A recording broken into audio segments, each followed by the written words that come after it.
Hi hello வணக்கம். இது stories from the cosmos. நம்ம வந்து லாஸ்ட் வீடியோக்கு அப்புறமா ஒரு கொஷின் போட்டிருந்தோம். இந்த மாதிரி ஹிஸ்ட்ரியிலேருந்து பேசினா இன்ட்ரெஸ்ட் இருக்குமா அப்படின்ற மாதிரி கேட்டு ஒரு கொஷின் போட்டிருந்தோம். நிறைய பேர் வந்து பாசிட்டிவாக தான் சொல்லியிருக்காங்க. அதனால் கொஞ்சம் ஹிஸ்ட்ரி பக்கம் போய் வரலாற்று அலசலாம் அப்படின்ற ஒரு ஆர்வத்தில் ஹிஸ்ட்ரி அப்படின்னு எடுத்துக்கிட்டோனாலே நம்ம அதை புரிஞ்சிக்கக்கூடிய ஒரு விஷயம்னு பார்த்தா டைம் லைன் வச்சு தான் புரிஞ்சுக்கிறோம்.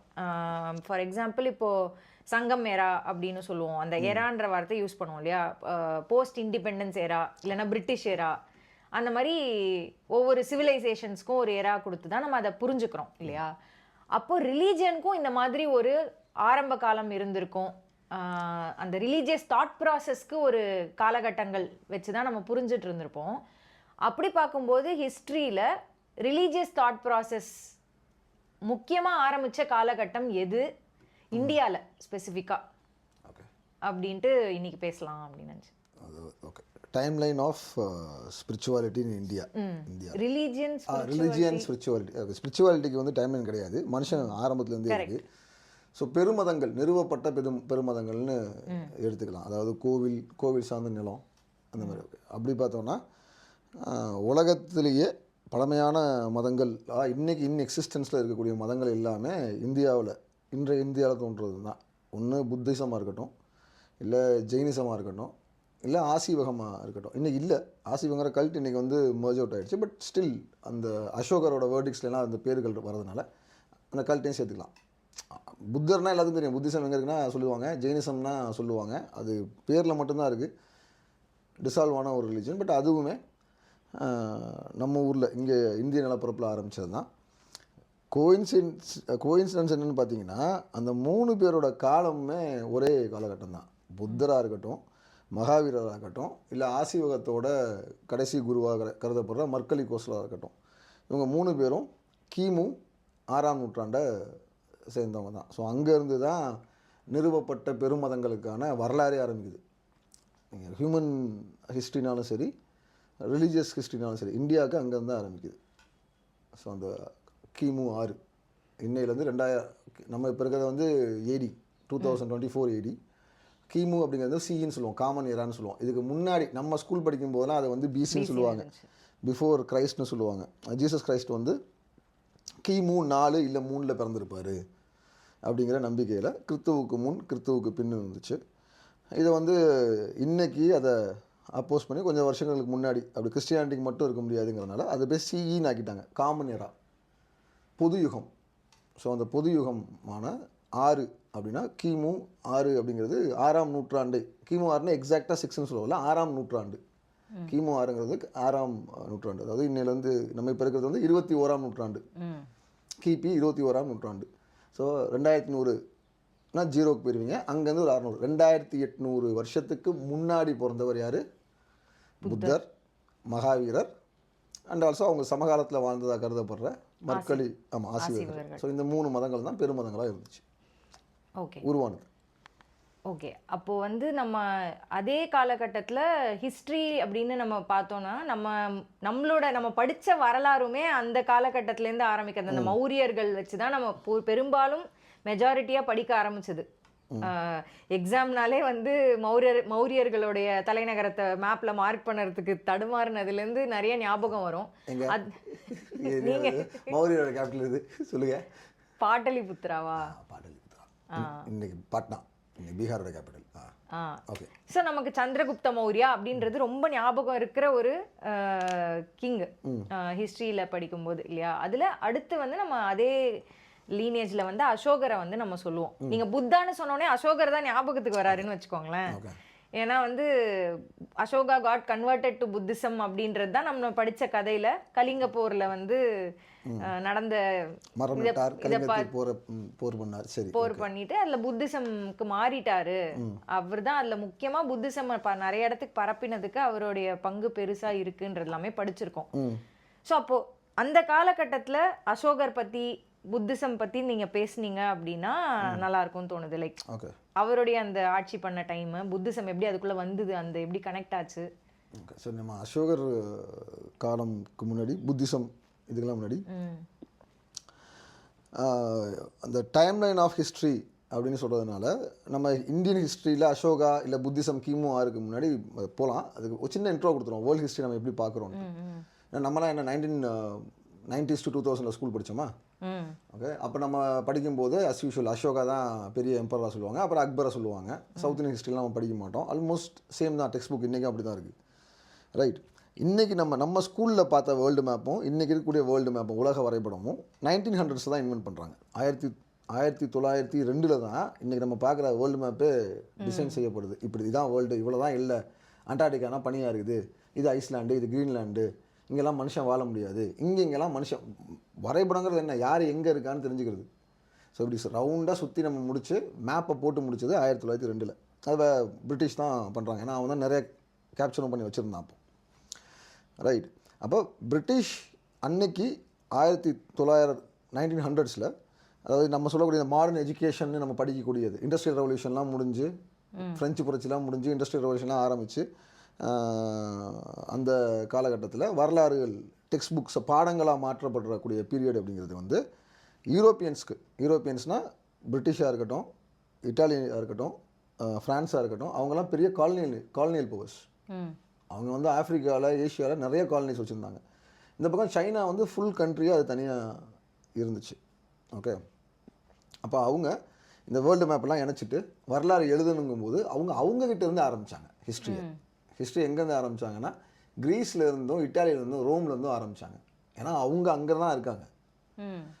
ரைட், ஸோ அதுக்கு முன்னாடிலாம் வரலாறு இருந்துச்சு. எஜிப்ஷியன்ஸ் இருந்தானுங்க, சுமேரியன்ஸ் இருந்தானுங்க, மெசபோட்டோமியா சிவிலைசேஷன் இருந்துச்சு, நம்ம இந்தியாவில் ஹரப்பா சிவிலைசேஷன், இண்டஸ் வேலி சிவிலைசேஷன் இருந்துச்சு, இதெல்லாம் இருந்துச்சு. பட் நம்ம எங்கேருந்து வரலாறு படிக்க ஆரம்பித்தோம்? அசோகர்லேருந்தும் அலெக்சாண்டர்லேருந்தும் படிக்க ஆரம்பித்தோம். நீங்கள் உலக வரலாறு எங்கே பார்த்தீங்கன்னா அலெக்சாண்டரை பற்றி தெரிஞ்சிருக்கும், ஜூலியஸ் சீசர் தெரிஞ்சிருப்பான் இந்தியாவில் எல்லாருக்கும். காரணம் நம்ம படித்தது வெஸ்டர்னைஸ்டு எஜுகேஷன், வெஸ்டர்ன் காலனியல் வியூவிலேருந்து தான் நம்ம படிக்க ஆரம்பிக்கிறோம். அப்போ அவங்க கிரீஸ்லேருந்து தான் எடுக்கிறாங்க. ஸோ இந்த கிரேக்கர் அலெக்சாண்டரோட காலங்கிறது வந்து நம்ம ஊரில் சந்திரகுப்த மௌரியரோட பீரியட். அலெக்சாண்டரை பற்றி சொல்லுவாங்கல்ல, அலெக்சாண்டர் ஜெயிச்சிட்டே வந்தார், போரஸ்னு ஒரு அரசர்கிட்ட தோத்தாரு அப்படின்லாம். தக்ஷசீலா ஜெயிச்சிருவாப்பில், அதுக்கு கீழே வரும்போது தோத்துருவார். அது எங்கே இருக்குன்னா இன்றைக்கி பஞ்சாப், இன்றைய பஞ்சாப் ஜோனில் தான் வார் நடக்குது. அங்கே தான் அலெக்சாண்டர் வந்து தோற்கடிக்கப்பட்டார் போரஸால். இந்த போரஸ் யார்? அவர் நந்தா டைனாசிட்டின்னு அப்போ அங்கே அந்த கங்கை சமவெளியை ஆட்சி பண்ண ஒரு டைனாசிட்டியை சேர்ந்தவர். ஸோ அலெக்சாண்டரோட படையெடுப்புக்கு பின்னாடி இந்த வார்லாம் முடிஞ்சதுக்கப்புறம் ஒரு இஷ்யூஸ் நடக்குது அங்கே, உள்கலவரமாக என்னன்னு தெரியல. அப்போ தான் மௌரிய பேரரசு உருவாகுது. சந்திரகுப்த மௌரியர் அவர் தான் ஃபஸ்ட்டு எஸ்டாப்ளிஷ்மெண்ட்டு.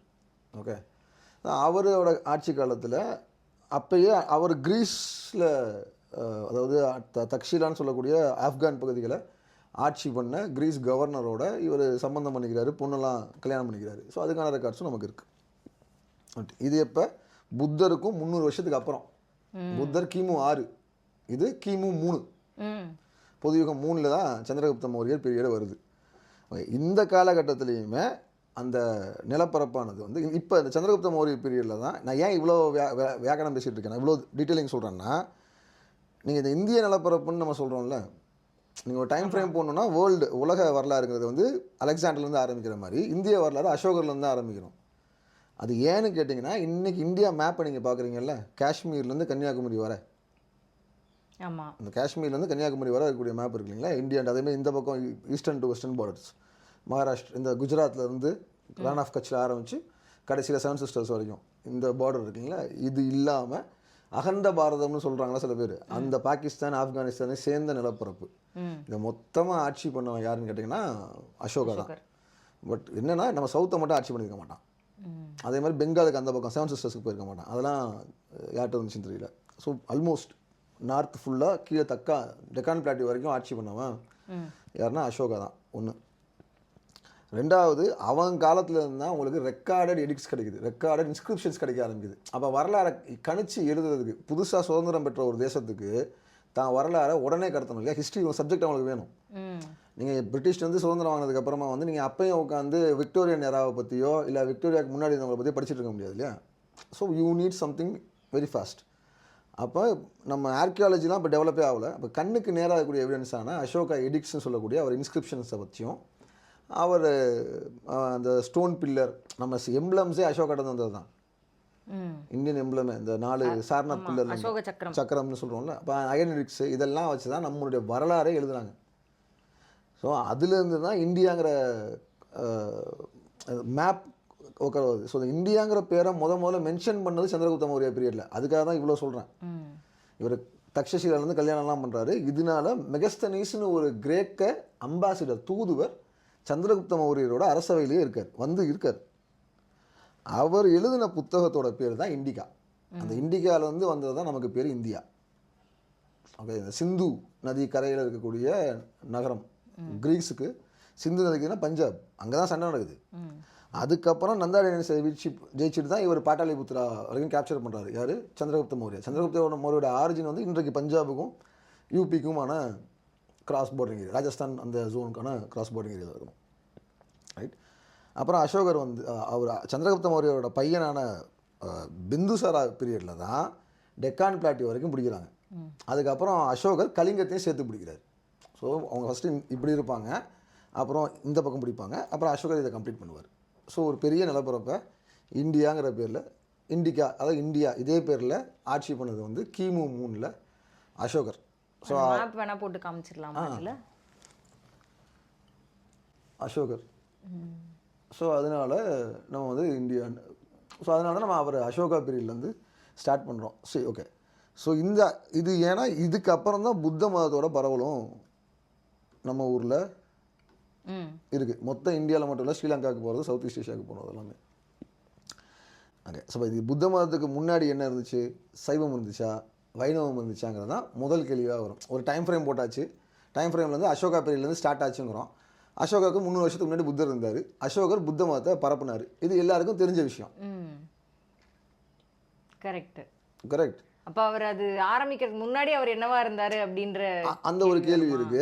அந்த ஒரு கேள்வி இருக்கு. அசோகர் புத்த மதத்தை பரப்புறதுக்கு முன்னாடி ஒரு 300 வருஷம் இருக்குல்ல, அதுதான் கேட்குறேன். அந்த 300 வருஷத்துல என்ன பண்ணிட்டு இருந்தோம்? ஏன்னா அசோகர் தமிழ்நாடு ஆட்சி பண்ணி தமிழ்நாட்டுக்குள்ளே வரவே இல்லையா? அந்த மேப் அவர் வரவே மாட்டாருங்க. அவர் வரவே இல்லை. அப்போ புத்த மதம் இங்கே பரப்பப்படவும் இல்லை. ட்ரேடர்ஸால மதம் பரப்பப்படுறதுக்கு வந்து அரசால இம்ப்ளை பண்ணப்படுறது. அரச மதமாக மாறிட்டு உங்களுக்கு அதுக்கு தேவை நிறைய ஃபங்க்ஷன்ஸ் இருக்குது. அப்போ நீங்கள் வந்து it attracts more people to get converted. அவங்க ஃபோர்ஸ் பண்ணாங்கன்னு சொல்ல வரல, பட் ஃபினான்ஷியல் இம்ப்ளிகேஷன்ஸும் அரச கவர்மெண்ட் வேலைகளும் கொடுக்கப்படும் போது நிறைய பேர் அதை நோக்கி போவாங்க, செய்வாங்க. அப்போது அப்போ தான் பரவ ஆரம்பிக்குது. அப்போ அந்த காலகட்டத்தில் இங்கே தெற்க என்ன நடந்துச்சு? சவுத் சைடில் நம்ம என்ன பண்ணிகிட்டு இருந்தோம்? புத்தம்ங்கிற தர்மம், புத்தர் சொன்ன சிந்தனை பரவும் போது நம்ம தமிழர் மத்தியில் ஒரு என்ன சிந்தனை இருந்துட்டு இருந்துச்சு, ஒரு தாட் ப்ராசஸ் இருந்திருக்கும்ல. அது சைவமும் கிடையாது, வைணவமும் கிடையாது. ஏன் இவ்வளோ திரும்ப திரும்ப சொல்கிறேன்னா, இதெல்லாம் நம்ம பேச போகிற கதைங்கிறது கிமு 3 சேர்ந்தது. கிமு 3, கிபி 6, கிபி 7.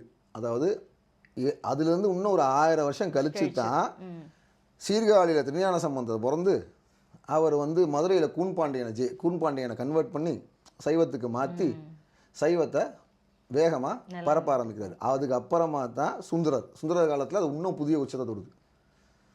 ரைட். ஸோ சைவத்தோட பேர் எழுச்சிங்கிறது ஞானசம்பந்தரும் அப்பர் பெருமான் 2 பேரும் சமகாலத்தவங்க. அது அவர் 2 பேரும் மீட் பண்ண கதையெல்லாம் பெரும்பாலும் நாயன்மா கதை படித்த எல்லாருக்குமே தெரியும். அப்போ அவரோட காலங்கிறது வந்து கிபி 6, 7ஆம் நூற்றாண்டு தான். அப்போ தான் சைவத்தோட எழுச்சியை கவுண்டர் ஃபோர்ஸ் பண்ணுறதுக்கு எழுந்தது தான் வைணவம். நம்மாழ்வாரோட காலம் என்ன, பெரியாரோட காலம் என்ன? அதுக்கு முன்னாடி இருந்துச்சு சின்ன லெவலில் இருந்துச்சு. ஒரு ஃபோர்ஸ்ஃபுல்லாக கம்யூனிட்டி, பெரிய கம்யூனிட்டி, அரச மதமாக. ஏன்னா முதல் வைணவ அரசன் யார்? பாராங்குசம் பாண்டியன். யார்? நம்ம சைவத்தை கன்வெர்ட் ஆகிறார்ல, நின்ற சீர் நெடுமாறன்னு சொல்லி. அதுதான் அவர் சூளை நோய் வந்துடும், மதுரையில் வந்து விபூதி வச்சு தேய்ப்பார், எஞ்சி நின்றுவார், கூன் பாண்டியன் நிமிர்ந்தான்ங்கிற கதையெல்லாம் வரும். மங்கையர்க்கரசி அவனோட ஒய்ஃபு குலச்சேரியார். இது வந்து திருஞான சம்பந்தர் காலம். ஞானசம்பந்தர் காலத்துக்கு அப்புறம் அவன் இந்த வரகுண பாண்டியனோட பையன் தான் நம்ம ரஜினி நடித்த கோச்சரையான். ஓகே. கோச்சரையான் ரணதீரன் வந்து வரகுண பாண்டியனோட பையன். அந்த கோச்சரையானோட பேரன் பாராங்குச பாண்டியன் தான் முதல்ல வைணவத்தை தழுவுன பாண்டிய மன்னன். ஸோ வைணவம் பாண்டிய மதமாகவே மாறுது.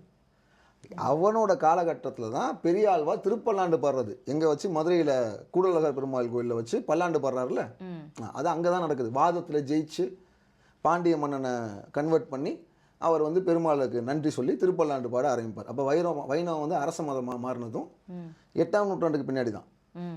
அதுக்கு முன்னாடி சின்ன சின்னதாக இருந்துச்சு. ஃப்ராக்மெண்ட்ஸ் வந்து பெரிய மதமாக மாறுது 8, 9 ஆகுது. 8, 9 அதுக்கப்புறமா 6ல் சைவத்தோட எழுச்சியும் 8ல் வைணவத்தோட எழுச்சியும் இன்னைக்கு வரைக்கும் அந்த ஃப்ளோ அப்படியே போயிட்டே இருக்கு.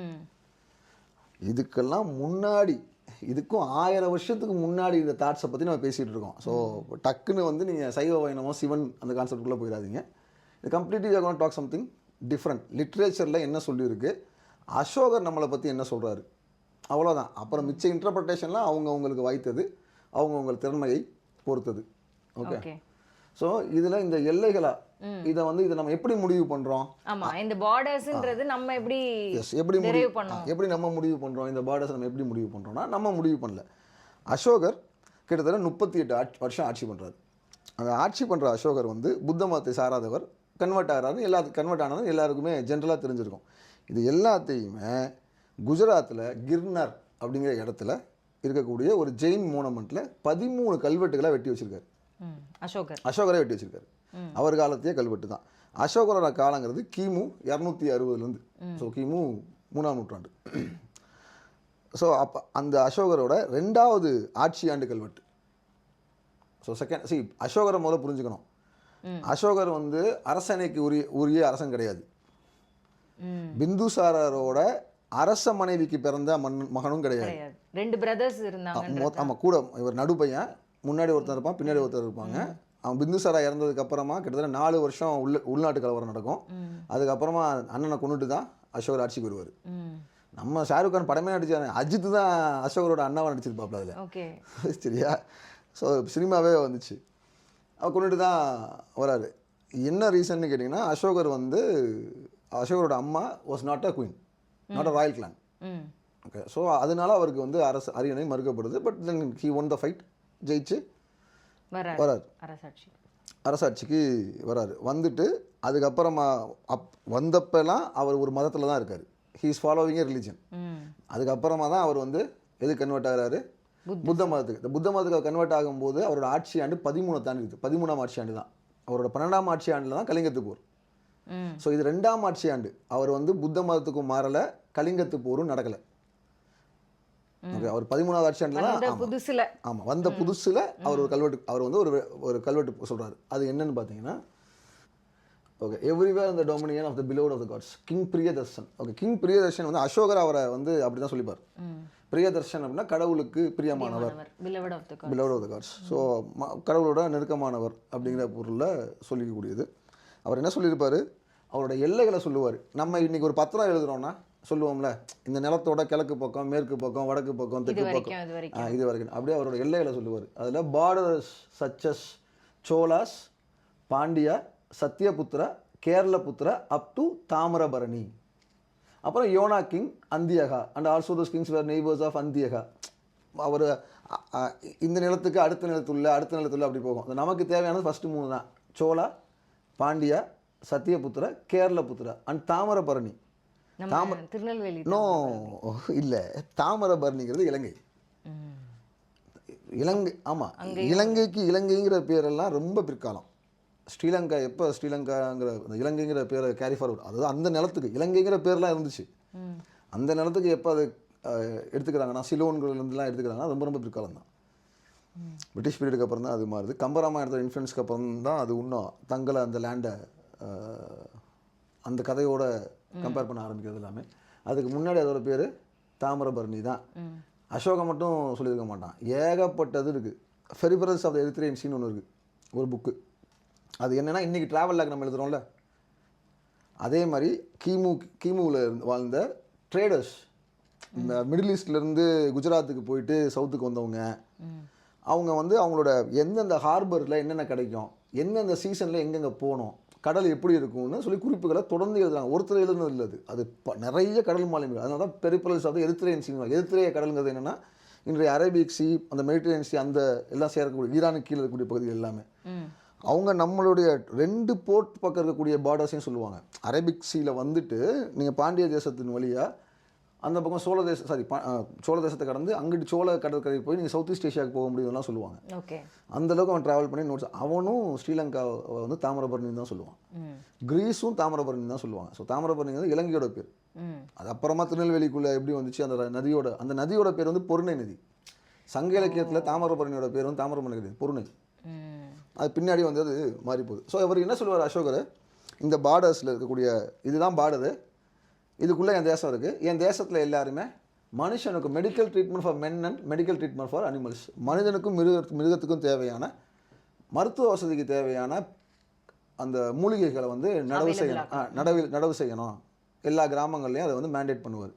ஓகே. ஸோ இதுதான் ஃபர்ஸ்ட் எவிடன்ஸு. அவரோட பார்டராக சொல்கிறாரு. யாரை? கேரள புத்திரனா சேரர்கள், சோழ பாண்டிய அந்த சதயபுத்திர அப்படிங்கிறது யாருன்னு ரொம்ப நாளாக தெரியாமல் இருந்துச்சு. அப்புறம் நம்ம ஊரில் தகடூர் கிட்ட ஒரு கல்வெட்டு கிடச்சிது. சத்யபுத்திர Athiyaman Neduman ஆஞ்சின்னு something. Okay. So அதியமான்கிற அரசன், சங்ககால அரசனை வந்து சதயபுத்திரங்கிற ஒரு பேர் இருக்கிறதுனால இங்கே கல்வெட்டு கிடைச்சதுனால இந்த சதயபுத்திரங்கிறவங்க வந்து தர்மபுரி மாவட்டம், ஆமாம், அது அவங்களா இருக்கலாம் அப்படிங்கிற ஒரு அண்டர்ஸ்டாண்டிங் நம்ம இப்போ ரீசெண்டாக அது கிடைச்சதுக்கப்புறமா வந்தோம். அப்போ இதில் பார்டர் டிஃபைன் பண்ணிட்டான். ஓகே. அடுத்தது போனீங்கன்னா இது அவனோட 13வது வருஷ கல்வெட்டு. இது முன்னாடி பார்த்தது 2வது வருஷ கல்வெட்டு. இது 13 கலிங்க வார்லாம் ஜெயிச்சுட்டு புத்தத்துக்கு மாறிட்டான்.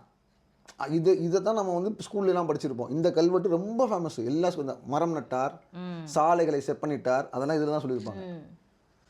இது ரொம்ப பெரிய இன்ஸ்கிரிப்ஷனு. இந்த இன்ஸ்கிரிப்ஷன்லையுமே அவன் என்ன சொல்லியிருப்பான்னா அவனோட பார்டர்ஸை சொல்லுவான். சொல்லிட்டு நெய்பர்ஸ்னு சொல்லிட்டு அங்கெல்லாம் தர்மம் கடைபிடிக்கப்படுகிறது, அதாவது புத்த மதம் கடைபிடிக்கப்படுறதுன்னு சொல்லுவான். நீங்கள் பார்த்தீங்கன்னா 3rd லைன் 600 யோஜனாஸ், அதாவது 600 யோஜனைகள் தூரம் வரைக்கும் புத்த மத தர்மத்தை வந்து நாங்கள் எடுத்துகிட்டு போனோம். ஃபர்ஸ்ட் லைன்லயே சொல்லியிருக்காரு, has been one conquest by the dharma has been one அப்படின்ட்டு. அடுத்து Cholas Pandyas as far as Thamirabarani. So சோழர்களுக்கும் பாண்டியர்களுக்கும் மட்டும் இல்லை, தாமிரபரணி வரைக்கும் நாங்கள் எடுத்துகிட்டு போனோம். ஸோ இந்த ஒரு விஷயத்தை அவங்க நம்ம ஆளுங்க எப்படி அண்டர்ஸ்டாண்ட் பண்ணிட்டாங்க அப்படின்னா, இலங்கையிலையுமே அசோகர் வந்து போர்னால வந்து பரப்பலை புத்தத்தை. இங்கே அசோகர் சொல்லியிருக்கனாலேயே சோழ நாட்டிலையும் பாண்டிய நாட்டிலையும் புத்த மதம் தான் மதமாக இருந்துச்சுன்னு நம்ம ஒரு முடிவு கொண்டோம்.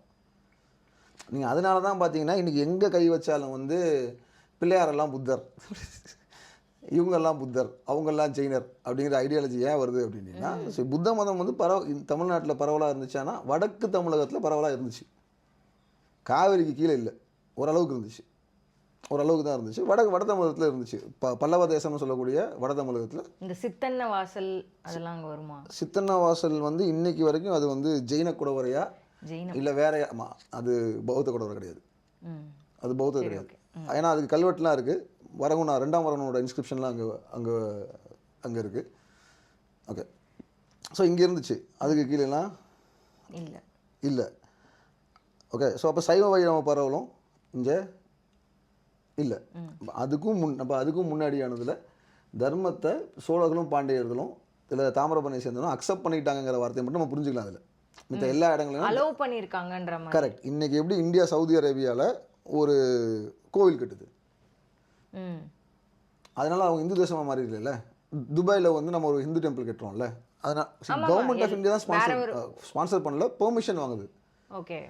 அதாவது சவுதி அரசாங்கத்திட்ட கவர்மெண்ட் ஆஃப் இந்தியா தான் பேசி பெர்மிஷன் வாங்குது. பட் கட்டுமானத்தை வந்து ஒரு ட்ரஸ்ட் வந்து பண்ணுறாங்க.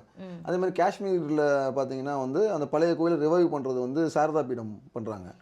பட் அதுக்கான செக்யூரிட்டிஸை வந்து இந்தியன் கவர்மெண்ட் வந்து அஷ்யூர் பண்ணுது. அரசாங்க உதவி இல்லாமல் நீங்கள் ஒரு ரிலீஜனை ஸ்ப்ரெட் பண்ணவே முடியாது, எந்த காலத்துலையுமே அது முடியாது. அப்போ இதை நம்ம எப்படி எடுத்துக்கலாம்னா, அவர் வால்முனையில் தமிழ்நாட்டிலையும் சோழ நாட்டிலையும் இதுலேயும் பரப்பலை. அவர் ஸ்ரீலங்காலே அப்படி பரப்பலை. ஸ்ரீலங்காவில் அவர் எப்படி பரப்புனார், அவர் பையங்களை அனுப்பிச்சார், பையனையும் பொண்ணு அனுப்பிச்சார், மகேந்திரனையும் சங்கமிச்சார். ஓகே. அவங்க 2 பேரையும் அனுப்பிச்சார். அவங்க மூலியமாக தான் புத்தம் மெதுமெதுவாக பரவ ஆரம்பிச்சிது. அதுவும் ஏன்னு கேட்டிங்கன்னா, சோழாஸும் பாண்டியாஸும் மௌரியர்களுக்கு இந்த புத்த மதத்துக்கு சப்போர்ட்டிவாக கிடையாது. பட் இது பெரிய ட்ரெடிஷனுங்கிறதுனால உங்களுக்கு ட்ரேட் ரூட் உங்களுக்கு ஈஸி. ஸ்ரீலங்காவுக்கு கப்பல் வழியாக போயிட்டு வருது, அதனால் பௌத்தம் அங்கே பரவ. அவங்களுக்கு ஏதோ ஒரு விதத்தில் அது சாதகமாக இருக்குது அப்படின்றதுனால அவங்க வந்து அதுக்கான ஸ்பேஸை கொடுத்தாங்கன்னு புரிஞ்சுக்கலாமா? நிச்சயமாக. நீங்கள் அதாவது நீங்கள் பௌத்தத்தில் நம்ம எல்லாருமே என்ன புரிஞ்சு வச்சுருப்போம், புத்த மதம் என்ன சொல்லுது, உங்களுக்கு தெரிஞ்சதை சொல்லுங்கள். ஆசைகளை வேரோட அறுக்க வேண்டும். தருணம்.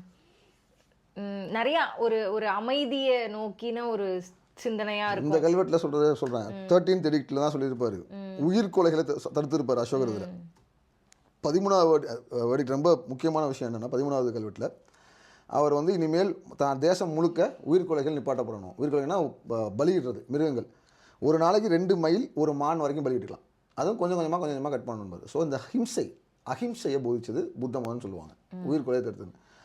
ஆனால் புத்த மத பிரிவான தேரவாடா புத்திசம் அதுதான் ஆதி புத்த மத பிரிவு. பட் அதிலிருந்து எவால்வ் ஆனது தான் மகாயமா. ஸ்ரீலங்காவில் மகாயமா புத்த மதம் பெரிய மத பிரிவு இன்னைக்கு. பட் புத்தர் ஆரம்பித்து வச்சது தேரவாடா புத்திசம்னு சொல்லுவாங்க, ஓல்டஸ்ட் ட்ரெடிஷன் அதுதான். அப்புறம் மகாயமா, அப்புறம் அதுக்கப்புறம் இன்னும் 2 இருக்குது, திபெத்தியன் கல்ட்டிலேருந்து பிரியும். தேரவாடா புத்திஸ்ட் வந்து நான்வெஜ் சாப்பிடுவாங்க.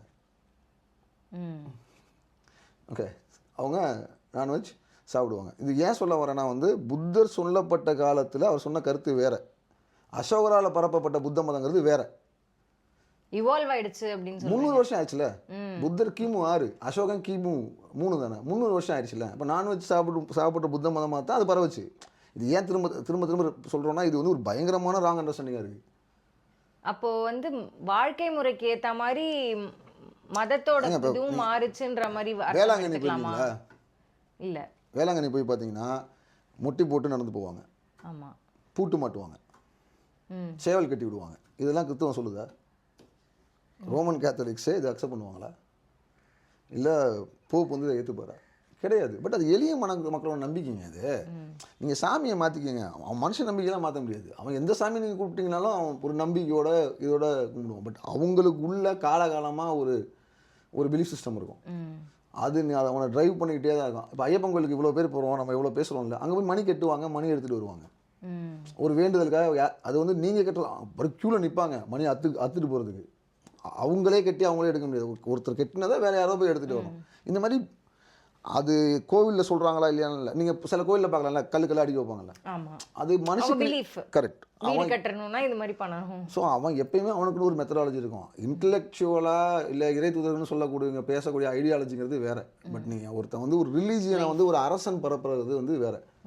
நம்ம வந்து அதை அவ்வளோதான் புரிஞ்சுக்க போகிறோம். ஓகே, அப்போ இப்படி போகுது.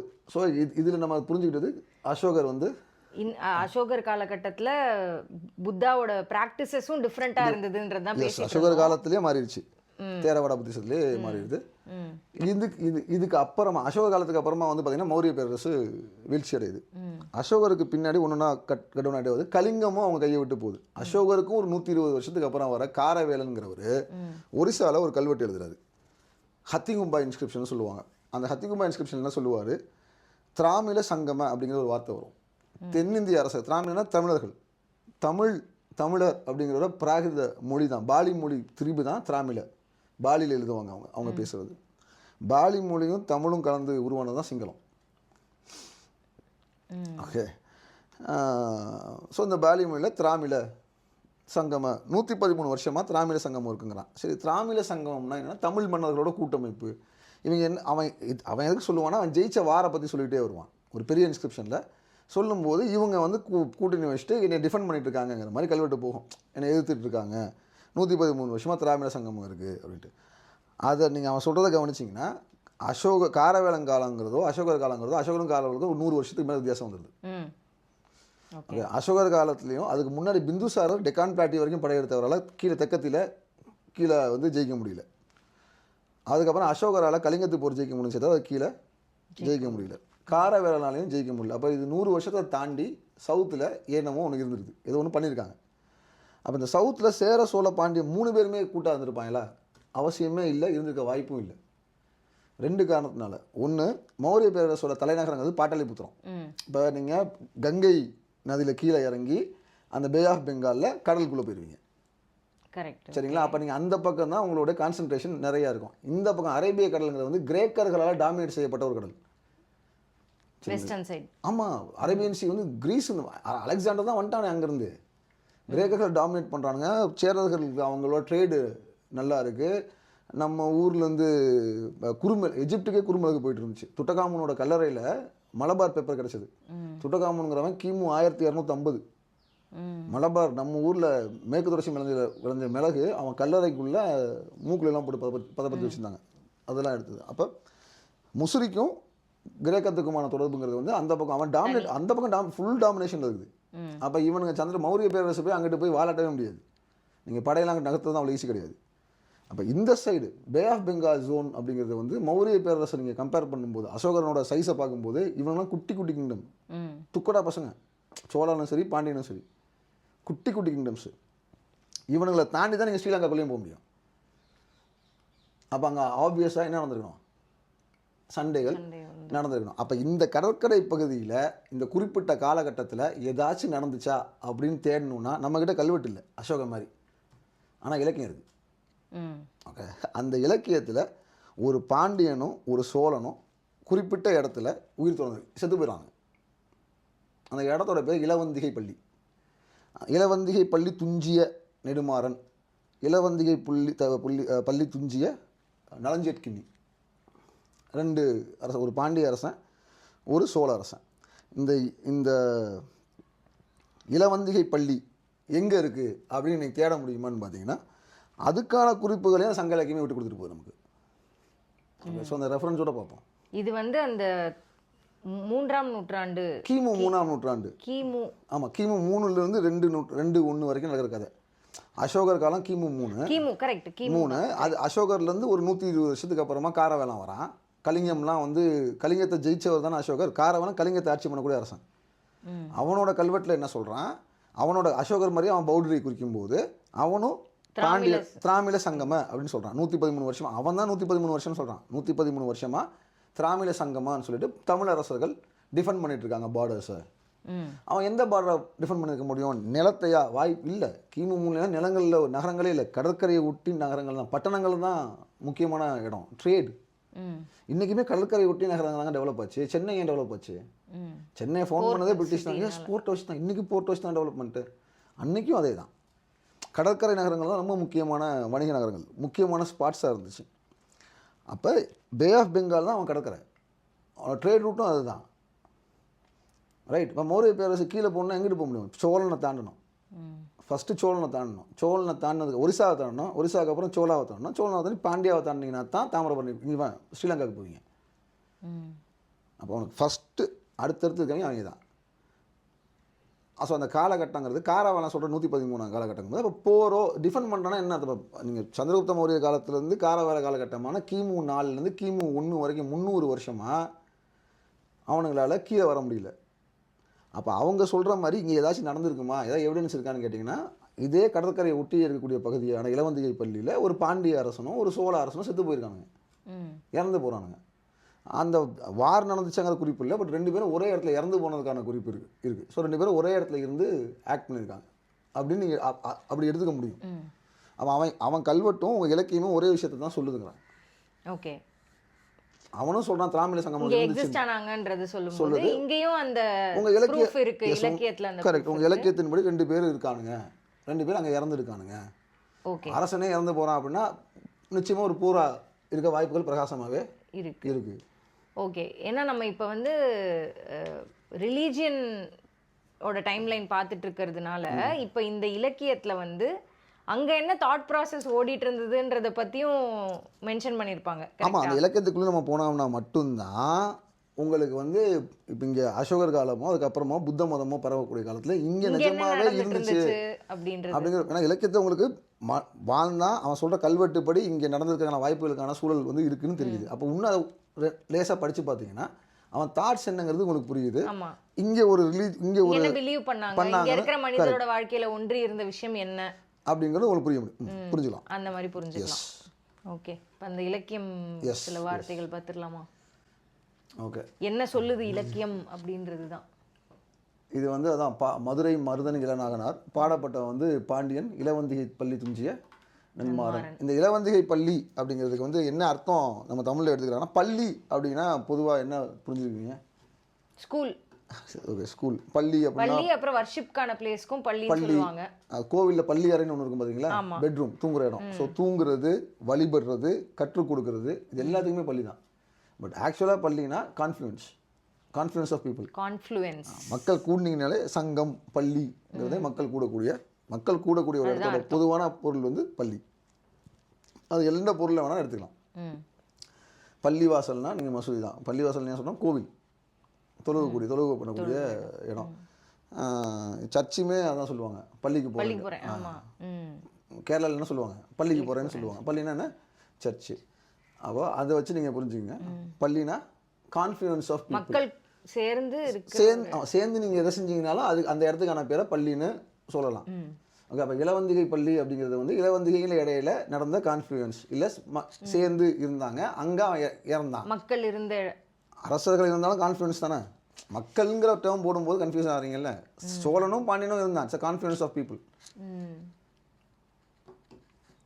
ஸோ இல்லை அங்கே துஞ்சின்ட்டான்னா இறந்து போயிட்டான்னு அர்த்தம். துஞ்சியானா இறந்து போயிட்டான். அப்போ இவனை பாடுறவர் யார், மதுரை மருதன் இளநாகனார் பாடுறாரு.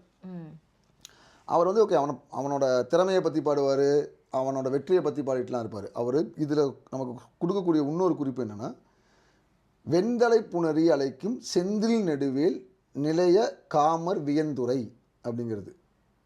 வெண்தலை புணரினா வெள்ளை கலர் அலை, நுரையோடு வரக்கூடிய அலைகளை சொல்கிறாரு. அலையோடு வரக்கூடிய செந்தில் எது, திருச்செந்தூர். கரெக்ட். செந்தூர்னு சொல்லாமல் ஏன் செந்தில்னு சொல்கிறாரு, அதுக்கு ஏதாவது ஒரு அர்த்தம் இருக்கு. செந்தில் அப்படிங்கிறதுனா வந்து அது ஏன் திருச்செந்தூர் அப்படின்னா, செந்தில் ஆண்டவர் தான் அவர். செந்தில் அப்படின்னா ஒரு மரத்தோட பேர். ஓகே. செந்தி மரம், ரெட் சாண்டல்னு சொல்கிறீங்கல்ல, புஷ்பா படம். அந்த ரெட் சாண்டலோட செம்மரம்னு சொல்லக்கூடிய அந்த கட்டை, அந்த மரத்தோட உண்மையான ஆக்சுவல் தமிழ் நேம் வந்து செந்தி மரம், செந்தி மரம். ஓகே. அந்த செந்தி மரங்கள் நிறைந்த இடத்துல இருந்தனால தான் நீங்கள் அன்னைக்கு பெரும்பாலான கோவில்கள் வந்து மரத்தை வச்சு தான் இருக்கும். மதுரை மீனாட்சி என்ன கடம்பவனம், காஞ்சி காமாட்சி மாங்காவனம், ஏகாம்பரேஸ்வரர். அப்புறம் இழுப்ப மர காட்டுக்குள்ளே சாமி, தில்லை வனத்துக்குள்ளே இருந்தால் தில்லைக்காளி, தில்லை வனத்துக்குள்ளே இருந்தால் நடராஜர். இப்படி வனத்தை நோக்கியும் மரங்களை வச்சும் அந்த காடை வச்சு தான் தெய்வம். அந்த என்ன கான்செப்ட்னு அப்புறம் போவோம். ஸோ செந்தி மரங்கள் இருக்கக்கூடிய அந்த காடுகளில் இருந்ததுனால அவர் தான் செந்தில் ஆண்டவர். அப்போ இந்த இடம் வந்து தெளிவாக புரியுது. திருச்செந்தூர் கிட்ட தான் அவர் பாடுறாரு. ஏன்னா அங்கே தான் இருக்கான், அந்த இடம் இருக்குது. அதனால தான் ரெஃபரன்ஸ் கொடுக்குறாரு. அதோட இந்த ரெஃபரன்ஸோட அந்த இடத்துல இருக்கியே அப்படின்ட்டு ரெஃபரன்ஸ் கொடுக்குறாரு. இது ஒரு இடம். ஸோ திருச்செந்தூருக்கு பக்கத்தில் இளவந்திகை பள்ளி இருந்திருக்கலாம், அங்கே ஒருத்தன் இறந்து போகிறான். ஸோ திருச்செந்தூருங்கிறது எந்த கோஸ்ட்டில் வருது, eastern Bay of Bengal. So நம்ம பேசக்கூடிய லாஜிக், காரவனை சொல்கிற லாஜிக், அசோகர் சொல்லக்கூடிய லாஜிக் இதுவும் ஒத்து வருது. அடுத்து இது வந்து அகெயின் இவனை பற்றி சோழன் இளவந்திகை பள்ளி துஞ்சிய நலங்கேட் சேட்சின்னி, அவனை பற்றி யார் பாடுறா, மதுரை குமரனார் தான்.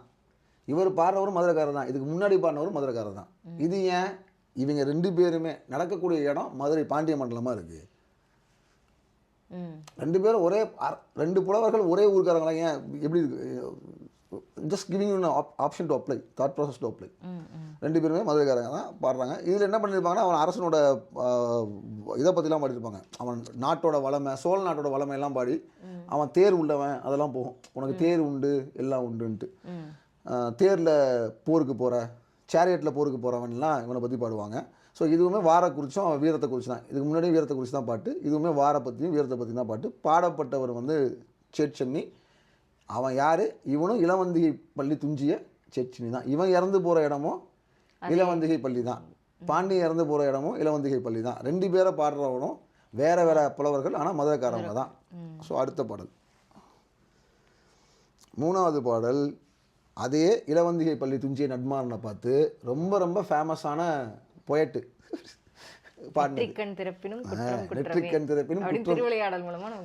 சொன்னார் இல்லைங்களா, மதுரை கணக்காயின் மகனார் நக்கீரனார். ஸோ நக்கீரர் வந்து நக்கீரரோட காலம் எதுன்னு தெரிஞ்சுப்போம். அப்போ அந்த காலம் எதுன்னு தெரிஞ்சிச்சுன்னா இளவந்திகை பள்ளி துஞ்சிய நென்மாரனோட காலமும் தெரிஞ்சு போயிடும். ஏன்னா அவனை அவர் பாடுறாரு, சமகாலத்தில் வந்தவரை தான் இருக்க முடியும், பார்த்து பாடுறாருல. நக்கீரர் வந்து நம்ம சங்க இலக்கியத்தில் ரெண்டு முக்கியமான நூல்கள் எழுதியிருக்காரு. புறநானூரில் அகநானூரில் தனிப்பாடல்கள் அவரோடது இருக்குது. அது இல்லாமல் முழு நூல்களாகவே ரெண்டு இருக்குது. ஒன்று நெடுநல்வாடை, இன்னொன்று திருமுருகாற்றுப்படை. இந்த திருமுருகாற்றுப்படையை வச்சு தான் நம்ம அறுபடை வீடு முருகனுக்குலாம் நம்ம சொல்கிறது. நக்கீரர் சொல்லியிருக்காரு, அவர் வந்து தென்பரங்குன்றத்தை பாடினார், அவர் வந்து இவரை திருச்செந்தூரை பாடி திருவாலவாயின்னு பாடி இல்லை ஆலவாய் மதுரை ஓகே திருச்செந்தூரை பாடியிருக்காருன்னா நம்ம சொல்கிறது நக்கீரரோட திருமுருகாற்றுப்படை வச்சு தான். அதேமாதிரி நெடுநிலவடை இது ரெண்டுமே 10 பாட்டு நூல்னு சொல்லுவோம். நம்ம சங்க இலக்கியம்னா எல்லாத்தையும் ஒரே பீரியடில் நம்ம எடுத்துக்கிறோம் கிடையாது. சங்க இலக்கியத்திலே பழைய இலக்கியம்லாம் இருக்குது. 10 பாட்டு 8 தொகை நட்டுணை குறுந்தொகை இதெல்லாமே வந்து கிமுவை சேர்ந்தது. கிமு 6 8 அதுலேருந்து கிமு காலம் ஃபுல்லாக.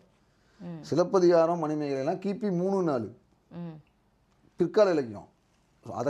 ஸோ சங்க இலக்கிய காலங்கிறது ஒரு 800 வருஷ பீரியடு, 800 இயர்ஸ்க்கு ரொம்ப பெரிய லாங்கான பீரியடில் கண்டிப்பாக ரைட். இதெல்லாம் ஸோ இந்த 10 பாட்டிலேயே நக்கீரர் பாடினது வந்துடுது. அதில் திருமுருகாற்றுப்படை நெடுநல்வாடை உண்டு. அந்த காலகட்டமானது கிமு 2 குறிக்கப்படுது. ஸோ விச் இஸ் இவர் அசோகருக்கு சமகாலத்தில் வாழ்ந்துருக்கணும், இல்லை அசோகரோட இறந்து போகணும், அசோகரோட பையன் இல்லைன்னா அந்த ஜோன் இருக்கணும். அசோகர்லேருந்து ஒரு 50 வருஷம் முன்ன பின்ன அவ்வளோதான். அந்த காரவேலன் இருப்பாரா? இல்லை காரவேலன் இருந்துக்க வேண்டிய அவசியம் இல்லை. இது இவங்க வந்து காரவேலனுக்கு முன்னாடியும் வந்திருக்கலாம்ல. கண்டினியூஸ் வார்ஸ் தானே போகுது. காரவேலன் கூட அவங்க சண்டை போட்டு தான் அவங்க இறந்து போனாங்கன்னு நமக்கு தெரியாது. காரவேலன் என்ன சொல்கிறான், 2 பேரும் ஒன்றா இருந்தாங்கன்னு சொல்கிறான். அதுக்கான காலமாக 113 வருஷத்தை அவன் சொல்கிறான். அதுக்கான காலகட்டமாக தான் அதை சொல்கிறான். So we don't know. அவனுமே சண்டை போட்டேன்னு சொல்ல நம்மகிட்டயுமே லிட்ரேச்சரில் இல்லை. பட் அந்த கோஸ்ட்டில் 2 அரசர்கள் இறந்து போகிறாங்க, விச் இஸ் நாட் நார்மல். நார்மலாக அந்த மாதிரி எதுவும் இல்லை. இவங்க தான் இதுதான் நடக்குது. ஓகே. ஸோ இதில் அவர் பாடும்போது ஒரு முக்கியமான ஃபேக்டர் போடுவார். திருமுருகாற்றுப்படை பாடின நக்கீரர் இருக்கார் இல்லையா, இது அதே பாட்டு இவர் பாடினவர் அந்த பாண்டிய அரசனை பற்றி 4 குவாலிட்டி சொல்லுவார். என்ன குவாலிட்டி சொல்லுவார்? ஃபஸ்ட்டு குவாலிட்டி பாருங்கள், அது க்ராப்பாக இருக்குது. கூற்று ஒத்தியே மாற்று அருஞ்சீற்றம், அதாவது 10க்கு கீழே. வழி ஒத்தியே வாலியோனை, புகழ் ஒத்தியே இகழுனர் அடுநனை, முருகு ஒத்தியே முன்னியது முடித்தல். அதாவது 4 குவாலிட்டி. அதாவது கூற்று ஒத்தியே அரசீற்றத்துக்கு, நியாயமான கோபத்துக்கு கூற்றுவனை போன்றவன். கூற்றுவனை இன்றைக்கி நீங்கள் சிவன் எடுத்துக்கங்க. ஓகே. வழி ஒத்தியே வாலியோனை, வாலியோனை போல பலமானவனைன்னு பாடுவார். ஸோ இந்த வாலியோன்னா யாருன்னா நம்மக்கிட்ட இல்லை ரெஃபரன்ஸ். அவரே மேலே என்ன சொல்லியிருப்பார், அடல்வெண் நாஞ்சில் பணக்கொடியோன்னு பாடியிருப்பார். இதே பாட்டில் மேலே இருக்குது, செகண்ட் லைன் பாருங்கள். அதாவது 5வதுன்னு போட்டிருக்கல, அடல்வெண் நாஞ்சில் பனைக்கொடியோனும் மண்ணுற திருமணி புரையும் மீறி விண்ணுயிர் புல்கொடி விரல் வெய்யேனும். ஸோ அந்த அடல்வெண் நாஞ்சில் பனைக்கொடிங்கிறது வந்து பலராமர். பனைமரக்கொடி, நாஞ்சில்ங்கிறது இது ஏற்கலப்பை. மண்ணுற திருமணி புரையும் மேனி, ஓகே, பனைக்கொடியனும் மண்ணுற திருமணி புரையும் விண்ணுயர் புல்கொடி விரல் வேயனும். புல்னா என்ன? பறவை. விண்ணுயர் புல்கொடி யாரோடது? கருடக்கொடி யாரோடது? விஷ்ணுவோடது. ஓகே. இங்கே இவர் வந்து ஒன்றா கூற்றுவன்னு சிவன்னு சொல்ல முடியாது. கூற்றுவன்னா தர்மராஜன் எடுத்துக்கோங்க. அதுக்கப்புறம் தான் அது வந்து யமனுக்கு போகுது, அது கதை வேறு மாதிரி போகுது. ஸோ கூற்றுவன்னு சொல்லக்கூடிய நீங்கள் டெஸ்ட்ரக்ஷனுக்கு ஒரு கடவுள் இருந்தார். பின்னாடி வேத கடவுளை ரீப்ளேஸ் பண்ணும்போது சிவன்னு நம்ம எடுத்துக்கலாம். அடுத்து வந்து பலராமர் வந்து கிருஷ்ணாவதாரம் வைணவத்துக்குள்ளே எடுக்கப்படுறதுக்கு முன்னாடியே பலராமர்லாம் வணங்கப்பட்டார். இன்றைக்கும் குஜராத்தில் போனீங்கன்னா விருச்சி வீரர்கள்னு வணங்குவாங்க. வைணவத்துக்கும் அதுக்கும் சம்மந்தமே கிடையாது. பட் விருச்சி வீரர்கள் வழிபாட்டில் அதில் தான் வாசுதேவர் இருப்பார். அதில் வாசுதேவர் வேறு, கிருஷ்ணர் வேறு, பலராமர் வேறு, ராமரும் இருப்பார். ராமர் வேறு. விருச்சி வீரர் கல்ட்டுனா தனி கல்ட்டு. ஸோ அதுலேருந்து நம்ம பின்னாடி வைணவம் வளரும்போது ட்ரேடிங் மூலிமா உள்ளே வரது தான் கிருஷ்ணர் கதை, மகாபாரத கதை. ஓகே. ஸோ இது முடிஞ்சுங்களா? அடுத்து மணிமயில் உயரிய மாறா வென்றி பிணிமுக ஊர்தி ஒன் செய்யணும். மணிமயில்னா புரியும், பிணிமுக ஊர்தினா வண்டி. ஸோ பிணிமுகம் அப்படின்னா, பிணினா பல, நிறைய. மயில் தோகை விரிச்சா எப்படி இருக்கும்? ஓகே. நிறைய அந்த கருப்பருவார் ஏலியன் முஞ்சி மாதிரி இருக்கும்ல. ஸோ மயிலோட பிணிமுகம், பல்வேறு முகங்களை உடைய தோகைகளை உடைய மயிலை ஊர்தியாக வச்ச வேண்டியது. இது ஏன் முக்கியம்னு கேட்டிங்கன்னா, குறிஞ்சி திணையில், அதாவது இந்த பாடல் ரெக்கார்டிங் கிடைக்கிற இந்த பாட்டுக்கு முன்னாடி வரைக்குமே எந்த சங்கம் லிட்ரேச்சர்லையும் முருகனுக்கு மயில் வாகனம்னு இல்லை. நம்ம ஊர் முருகனுக்கு மயில் வாகனமும் இல்லை. மயூர அப்படின்ன சந்திரகுப்த மௌரிய பேரரசு மயூரன் அப்படின்னு முருகனுக்கு சொல்லக்கூடிய பேர் எல்லாமே வந்ததுக்கு காரணமே இந்த படம் பார்த்தீங்களா, தங்கலானில் கூட அப்படி ஹிண்ட் கொடுத்துருப்பாங்க. ஒரு குடுமி வச்சவர் மொட்டை போட்டு குடுமி வச்சுட்டு மயில் பறக்கிற வர மாதிரி ஒரு சீன் இருக்கும். சுப்பிரமணியர்னு சொல்லுவோம். ஓகே. ஸோ இயர்லியஸ்ட் தமிழ்நாட்டுக்குள்ளே வந்த வடக்கிருந்து சவுத்துக்கு வந்த முதல் கடவுளே மயில் உள்ள முருகன் தான். அவர் இங்கேருந்து சேயோனா ரீப்ளேஸ் பண்ணுறாரு. ஓகே, ஸோ அந்த முதல் ரெஃபரன்ஸு முருகனுக்கு மயிலாம் வாகனங்கிற ரெஃபரன்ஸை கொடுத்தவரே இங்கே தான். நல்லா ஞாபகம் வச்சுங்க. ராஜாவை 4 குவாலிட்டியில் பாடுறாரு, 4 குவாலிட்டியில் ஒரு குவாலிட்டியாக முருகனை வச்சு பாடுறாரு. ஓகே, இது கவனிச்சுக்கோங்க, பின்னாடி நான் இதை கனெக்ட் பண்ணுவேன். பாடுறாரு. ஸோ இந்த மாதிரி குவாலிட்டியை சொல்லி இந்த மாதிரி இருக்க வேணி அப்படின்னு சொல்லுவார். ஸோ நக்கீரர் காலங்கிறது கிமு 2ன்னு கணக்கு போடுறதுனால இந்த ஈவெண்ட் எல்லாமே எப்போ நடந்துகிட்ருக்கு, கிமு 3லேருந்து 2க்குள்ளே நடக்குது. நெக்ஸ்ட்டு ஆனா அப்போ நீங்க சொன்ன ஒரு இது கான்ட்ரடிக்ட் ஆகுது இல்ல, இது சைவம் வைணவம்லாம் இல்ல அப்போ அப்படின்னு நீங்க சொன்னீங்க இல்லையா? சைவம் அந்த ரெஃபரன்ஸ் எப்படி நம்ம இங்க இதுல கனெக்ட் பண்ண முடியும்? அதுதான் திரும்ப சொல்ல வரேன். இன்னைக்கு நம்ம வந்து ரிவர்ஸ் பண்ணி தான் பார்த்துட்டு இருக்கோம். 4ஆம் நூற்றாண்டுக்கு அப்புறமா சைவம் வந்துருச்சு. இன்னைக்கு 21ஆம் நூற்றாண்டுலேருந்து பேசுகிறீங்க. கான்ட்ரடிக்ட்லாம் எதுவுமே இல்லை. நம்ம 21st சென்ச்சுரியில் உட்காந்துக்கிட்டு 2000 வருஷத்துக்கு முன்னாடி நடந்த கதையை ரிவர்ஸ் பண்ணிகிட்டு இருக்கோம். இன்னைக்கு உங்கள் அண்டர்ஸ்டாண்டிங்க்கு டெஸ்ட்ராயர் எக்ஸ் ஒய் செட்டெல்லாம் சிவனுக்குள்ளே இருக்கனால இதை சொன்னோன்னே உங்கள் மைண்ட் வந்து சிவனோட கனெக்ட் பண்ணிக்குது. சிவன் கீழே என்ட்ரிக்குள்ளே வரவே இல்லை. இது இன்னும் புரிஞ்சுக்கணும்னா வேத கடவுள் எதையுமே நீங்கள் கும்பிட்றது கிடையாது. இந்திரனை கும்பிட்றீங்களா? அஸ்வினி குமாரை கும்பிட்றோமா? அக்னியை கும்பிட்றோமா? இல்லை. நீங்கள் வேதத்தை நீங்கள் எடுத்து நல்லா படிச்சு, அதாவது ஏன் வேதத்தை சொல்கிறோன்னா ஹிந்து மதத்தோட அத்தாரிட்டின்னு அதுவே அதை சொல்லிக்கிறதுனால நம்ம அதை சொல்கிறோம். அது எதுவுமே இல்லை இல்லைங்களா? அப்போ மக்கள் வழிபாட்டில் இருந்த தெய்வங்களை அந்தந்த அங்கே டெக்ஸ்ட் புக்கில் இருக்கிற தெய்வத்தோட ஒப்பிட்டுக்கிட்டாங்க. ஒப்பிட்டு ஒரு ஃபிலாசபியை உருவாக்கி தொடர்ந்து பேசிக்கிட்டே வராங்க. அப்படி பேசப்பட்ட ஒரு ஃபிலாசபியில் ஒன்று தான் முருகனுக்கு மயிலை வந்து வாகனமாக போடுறாங்க. அதுக்கு தான் சொல்ல மயிலுங்கிறது மௌரியர்னா மயில் வேலை இருக்கக்கூடிய தேசங்களே, ராஜஸ்தான் அந்த பார்டர் அந்த ஏரியா இருக்கக்கூடிய தேசங்களே உடையவர். அங்கே இருக்கிறவனால தான் மௌரிய பேரரசுன்னு வராங்க. இந்தியாவில் கிடைச்ச காயின்ஸ் இருக்குல்ல, காசுகளை முருகனை அடையாளமாக போட்ட காசுகள் சவுத்தில் கிடைக்கல, அதுவும் அங்கே தான் கிடச்சிது. குஷன் கிங்டம்னு சொல்லுவாங்க, பஞ்சாபுக்கு கீழே. நீங்கள் கூகுள் பண்ணிங்கன்னா அதை பார்க்கலாம். கார்த்திகேயா, ஸ்கந்தகுப்தா அப்படிங்கிற பேர்லாம் பார்த்தீங்கன்னா அங்கே இருக்கும், நார்த்தில் பார்ப்பாங்க. ஸோ ஸ்கந்தா இப்படி பேரில் மயிலை வாகனமாக வச்ச முருகன் அங்கே தான் இருக்கார்.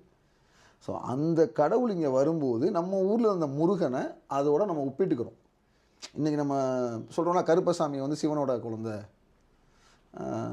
ஐயப்பன் வந்து சிவனுக்கும் பெருமாளுக்கும் விஷ்ணுவுக்கும் பிறந்தவங்க. So we create. இப்போ மதுரையில் எடுத்துங்க, மீனாட்சி திருக்கல்யாணத்துக்கு இவர் வராரு, யார்? அழகர் வராரு. நியாயப்படி பார்த்தீங்கன்னா அவர் மண்டுக மகரிஷிக்காக வருவார், யார்? அழகர். மீனாட்சி திருக்கல்யாணத்துக்கு அதுக்கு சம்மந்தமே இருக்காது, ஆனால் ஒரு கதை. ஓகே, ஸோ அந்த கதையோடு தான் கம்பேர் பண்ணிக்கிறோம். நீங்கள் அதனால் நீங்கள் உங்களுக்கு சொல்லப்பட்டதை அப்படியே எடுத்துக்க வேணாம். இங்கே கூட்டுவன்கிறது வேறு, கம்ப்ளீட்டாக அன்னைக்கு இருந்த ஒரு கடவுள். அதுதான் பல்ராமர்லாம் சொல்றது காரணம் அதுதான். இன்னைக்கு நம்ம புரிஞ்சுக்கிறதுக்காக அந்த ரெஃபரன்ஸ் நான் சொல்றேன், கனெக்ட் பண்ணிக்கலாம் சொல்றேன். இன்னைக்கு விஷ்ணுவோட டைரக்டா நீங்க எடுத்துக்க முடியாது. அந்த வில்முயர் புல்கொடிங்கிறது வந்து ஹோரஸ்ன்னு நான் சொல்லுவேன், எஜிப்சியன் ஹோரஸ் நான் சொல்லுவேன். பட் அது ஹோரஸ் யாருன்னு நான் விளக்க வேண்டியது இருக்குங்கிறதுனால அதுக்கு நான் போல. விஷ்ணுன்னு எல்லாருக்கும் புரியும் அப்படிங்கிறனால விஷ்ணுன்னு எடுத்துக்கோங்க. அந்த நாஞ்சில் பணக்கொடிக்கவனுக்குமே நான் வேற கடவுள் தான் சொல்லுவேன். ஆனால் நம்ம ஆளுங்க எடுத்து அக்செப்ட் பண்ணி அண்டர்ஸ்டாண்டிங்காக நம்ம பல்ராமரை எடுத்துக்கோங்க. ஏன் இது முக்கியம்னா, இந்த இளவந்திகை பள்ளின்னு சொல்கிறோம்ல, இதை இன்றைக்கி எதுவாக நம்ம கணிக்கிறோம்னா உத்தரகோச மங்கையாக எடுத்துக்கிறோம், கணிக்கிறோம். இந்த உத்தரகோச மங்கை பக்கத்தில் தான் திருப்புலானி. இந்த திருப்புலானில் இருக்க தெய்வத்தோட பேர் ஜெகநாதர். நீங்கள் அப்படியே அங்கேருந்து அந்த பார்டர் கொஞ்சம் மேலே ஒரிசா போனீங்கன்னா பூரி ஜெகநாதர். பூரி ஜெகநாதரில் எப்படி இருப்பாங்க? பல்ராமர் வெள்ளையாக இருப்பார், கிருஷ்ணர் கருப்பாக இருப்பார். பல்ராமர் வெள்ளையாக இருப்பார், கிருஷ்ணர் கருப்பாக இருப்பார். இங்கேயே வந்துருச்சு அடல் வெண் நாஞ்சில், ஒயிட்டு. அடல்வெள் நாஞ்சில், நாஞ்சில்னா சங்கு, கடலுக்குள்ள கூடிய சங்கை போல நிறமுடையவன் யாரு? வெள்ளையாக பல்ராமர். அடுத்து மண்ணுற திருமணி புரையும், மண்ணில் கிடைக்கக்கூடிய கலர் மணி, மண்ணில் கிடைக்கக்கூடிய பிரகாசமான மணியை வந்து ப்ளூ கலரில் ஒரு ஸ்டோன் சொல்லுவாங்க, அது மறந்துட்டான்.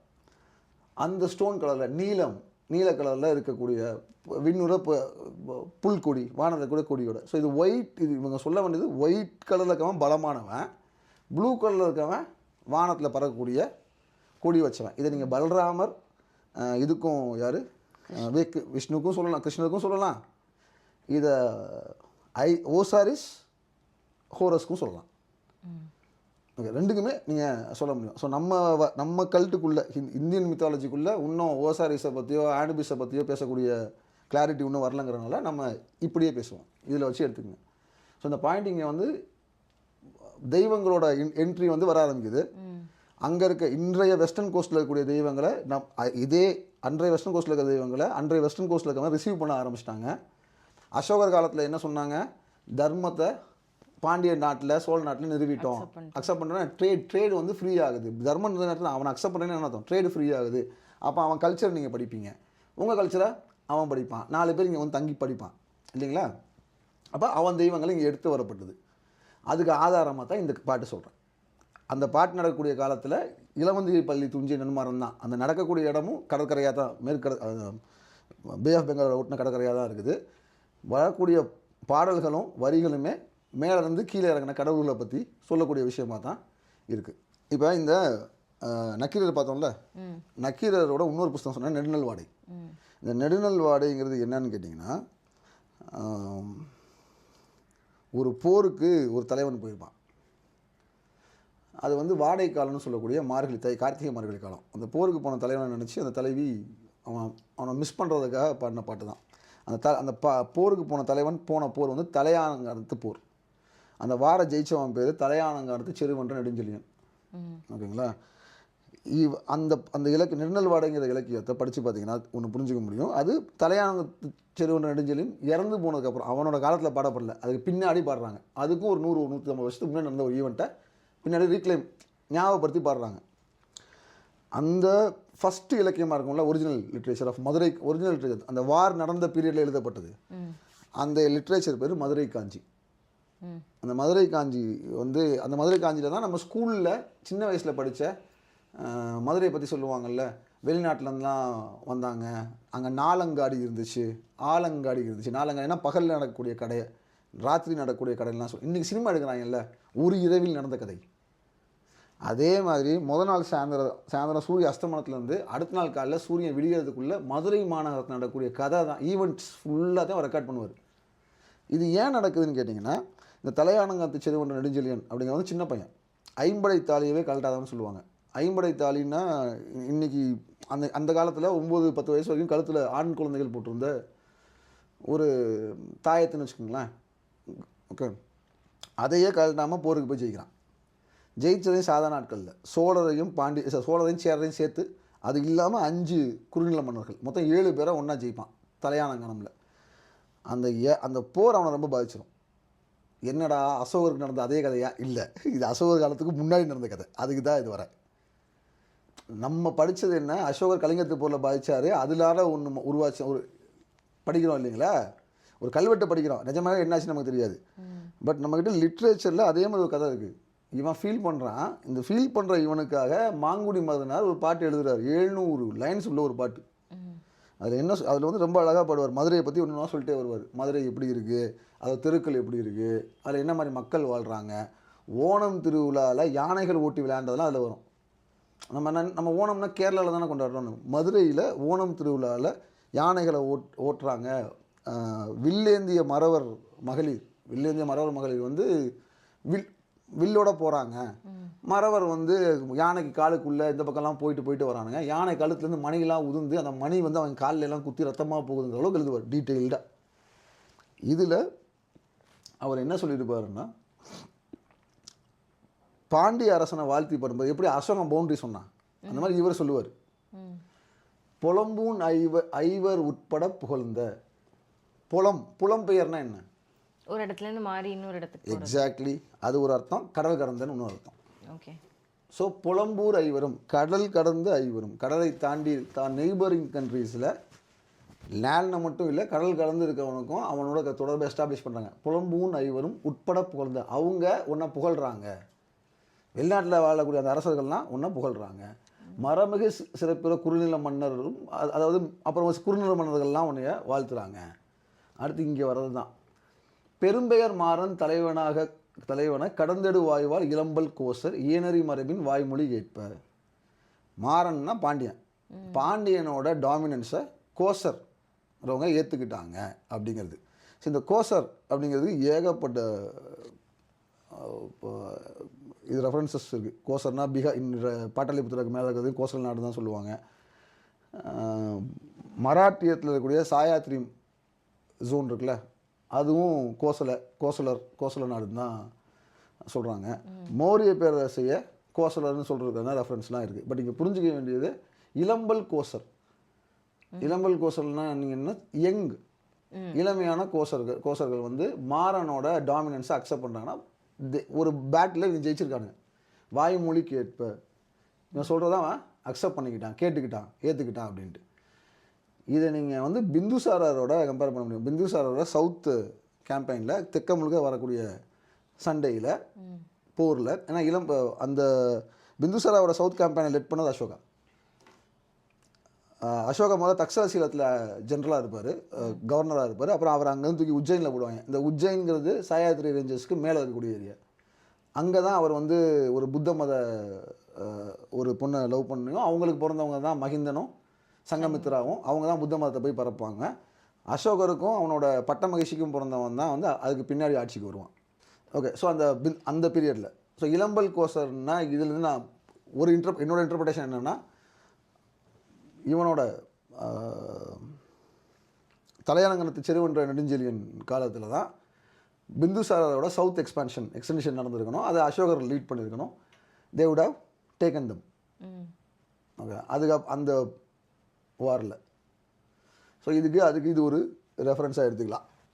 ஓகே, அடுத்து அவர் என்ன பண்ணுவார், மதுரை இதை சொல்லிவிட்டு மதுரையோட சிறப்புகளை சொல்லுவார். மதுரையோட சிறப்புகளை 3 கோயிலை பற்றி சொல்லுவார். இதில் அன்னைக்கு, அதாவது அசோகரால் புத்த மதத்தை இங்கே பரப்ப ஆரம்பிக்காத ஒரு சூழலில், ஏன்னா அசோகரும் தர்மத்தை இங்கே ஏற்றுக்கிட்டாங்கன்னு தான் பேசுகிறாரு, சண்டை போட்டதாக சொல்லலை. இல்லை கோவிலாக வருது. அரச மதமாக புத்த மதம் ஒன்றும் ஆகலை. அரச மதமாக புத்த மதம் ஒன்றும் ஆகலை. அரச மதமாக அன்றைக்கி ஏதோ 4 விஷயம் இருக்குது. 4 பள்ளிகளை மாங்குடி மதனார் பாடுவார். அதில் முக்கியமான ஒரு ரெஃபரன்ஸ் இது என்னென்னு கேட்டிங்கன்னா, செகண்ட் லைன், தேர்ட் லைன், தாதனி தாமரை போது விடுத்தாங்கு தாமும் அவரும் ஓராங்கு விளங்க. இது என்ன சொல்லியிருப்பாருன்னா, ஒரு காமர் கவினிய பேரிளம் பெண்டீர். ஸோ தமிழில் 7 கிளாசிஃபிகேஷன் ஆஃப் பெண்களை பிரிப்பாங்கல்ல. ஸோ பேரிளம் பெண்டீர்ங்கிறவங்க குழந்தை பெற்றவங்க. தாமரை பூவை நீங்கள் எப்படி எடுத்துகிட்டு போவீங்க, தண்டோட தோலில் போட்டு கொண்டு போவாங்கள்ல. நீங்கள் கேரளாலலாம் பார்க்கலாம், ஸ்ரீலங்காவில் போனாலும் பார்க்கலாம், தாமரை பறிச்சுட்டு தோலில் போட்டு எடுத்துகிட்டு போகிறது. ஸோ தங்களோட குழந்தைகளை தோலில் போட்டு அவங்களும் அந்த குழந்தைகளும் வேறேன்னு இல்லாத அளவுக்கு தாமரை மலர் மாதிரி ரொம்ப பிடிச்சிட்டு பேரிளம் பெண்டீர்லாம் ஒரு கோவிலுக்கு போகிறாங்க, ஒரு இடத்துக்கு போகிறாங்க. பூவினார் புகையினார் தொழுவனார். ஸோ அந்த தெய்வத்தை எப்படி கும்பிட்றாங்க, பூவை போட்டும் புகையை போட்டும் தொழுகிறாங்க. அது மட்டும் இல்லை, பளிச்சு சிறந்து புறங்காக்கும் கடவுள் பள்ளியும். புறம் காக்கும்னு என்னங்க, பாதுகாக்கிறதா? கடவுள் நம்மளை பாதுகாக்கும். நம்ம எப்படி புறங்காப்போம், கடவுளை எப்படி புறங்காப்போம், நம்ம எப்படி கடவுளை பாதுகாப்போம்? இப்போ அவங்களை எங்கே வச்சுருக்கோமோ அதை சுற்றி இருக்கிற சுற்று வட்டாரத்தை சண்டை போடுறது. ஓகே, அட்மினிஸ்ட்ரேஷன் பண்ணுறதா, அது ஒரு வகையாக பார்க்கலாம். நான் இதை எப்படி பார்க்குறேன்னா, புறம் காக்கும்னா அந்த ஒழுக்கத்தை கடைபிடிக்கும். இப்போ நீங்கள் நம்ம பார்க்குறீங்கல்ல, முருகனோட பக்தனா பச்சை வேஷ்டி கட்டுங்க, ரிச்சுவல்ஸ், பிலீஃப் சிஸ்டம். அப்படி புறம் இல்லை, அதோட ஒழுக்கம். ரிச்சுவல்ங்கிறது நம்பிக்கை, ரிச்சுவல்ஸுங்கிறது செய்ய வேண்டிய கடமைகள். அதுக்கு ஒரு ஒழுக்கம்னு இருக்கும்ல.